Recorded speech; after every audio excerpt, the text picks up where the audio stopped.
lots of moms out there love to share photos of their kids on Instagram. Do any of you folks do it? Do you have a cute photo? Yeah.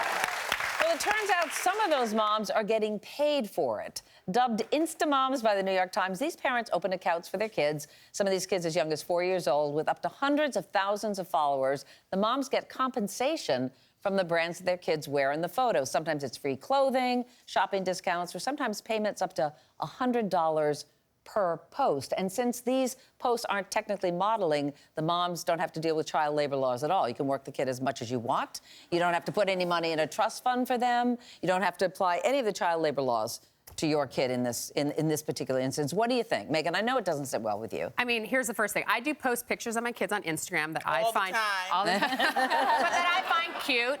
The problem I have here are twofold. People profiting off their kids that young, meaning this kid does not have the wherewithal at 4 and 7 to say, hey, Mom, I don't want to do this, meaning most kids at that age, my 4-year-old wants to please me. So I can see them being like, okay, Mommy, sure, Mommy, whatever Mommy wants, because if Mommy gets upset or Mommy gets angry that you're not going to do something. But what if they're into it? What if they're I still think it's like, until the kid is cognitively aware what they're doing and can make a grown-up decision, maybe 9, 10, 11, 12, a little bit older, that they can say, you know what, I don't like this anymore. But see, then the cuteness starts to wear off at 9 and 10 and 12. Get them when they're young, like little pound puppies. Put them out there, because the girl's young. But it's not regulated. No.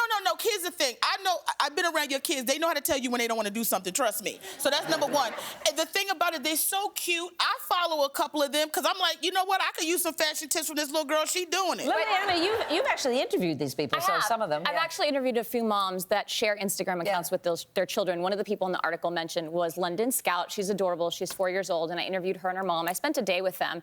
And what was interesting about it is I totally get where you're coming from. I think that some parents are not the right kind of parent to do this kind of account. When I spent time with Cy in London, I saw that London was driving all of it. And she did she basically got her dressed in the morning, and that's what she took photos of. And there was a lot of playtime involved with what she was doing. Her mom's a model too, right? Her mom is a model, and London is also a professional model. And the other thing that I take issue with is if you're going to have this conversation, you need to have the honest conversation, which is there are plenty of mom bloggers that also profit from showing pictures of their children on their blog and on their Instagram. So if we're taking issue with parents posting photos of their children on Instagram, then open up the conversation. Because when I go... the beat there. You just said posting on Instagram. It's more about profiting off them. No, that's what I mean. Posting on Instagram and profiting. There's plenty of mom bloggers that are making 6 figures a year. But I have to tell you something. I heard you just say that you were talking to London and stuff like that. A 4-year-old, if you came to my house and interviewed my 4-year-old, she would want to put on a performance for you and put on a show and not know, if I got like, oh, come on, London, or come on, no, Hudson. see, I completely disagree. I think there's plenty of children that are natural performers. I'm sure there's kids that start singing at a very young age that want to act at a very young age, and that's just another way. Maybe the moms and the dads put the money in a bank account for the kids. And while y'all discuss this, I want to know why I think kids have money off of. I need a baby. Somebody give me a baby so I can make some money, okay?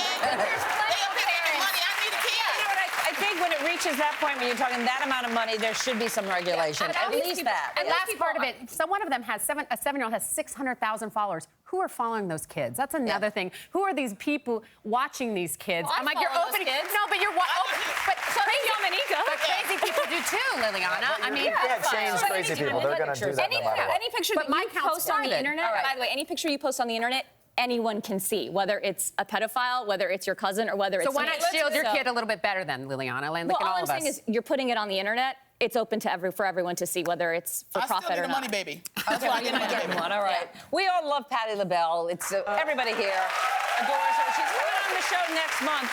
But you may not know that she when you ask her what her passion is, it is cooking. And she makes the best sweet potato pies, and we desperately want them around here. You cannot get them because of this video on YouTube of a man eating a slice of her pie that's sold at Walmart. Well, that went viral, and now nobody can have the pies because Walmart stock is running low, and they need something like 2 million pounds of sweet potatoes to get back up to speed. You, however, Yamanika, got your hands on one. I did. I was a little upset about it. Yes, I did.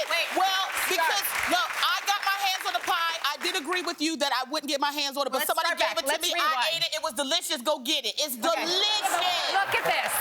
Long story short, we were in the makeup room. How do we get one of these? How do you actually get one? How do you get one of the pies? I almost ate the box. box. I didn't even wait for a knife. I cut the pie with the knife. It's supposed to be in the oven for 20 minutes. I just went All right, for it. let Megan have the final say. Let's No, go. basically you said, have you ever had a Patti LaBelle, like a sweet potato pie? And I And said, I no. hadn't. And you said, oh my gosh, we have to get one. This is all in the maker room. I'm like, Gams, get me one. Let's do it together. And then later that night, I see that picture of you and the post video, and you're like loving it. And the next day, our lovely stage manager Simeon put on our thing, Sweet Potato Gate, because you did not share with me. Yeah. So I'm looking at the camera right now. Miss Patti LaBelle, please send all of us. And we have sold put out, the though. no, we have put the word out to Patty. I think we are getting those pies. And Yamanika,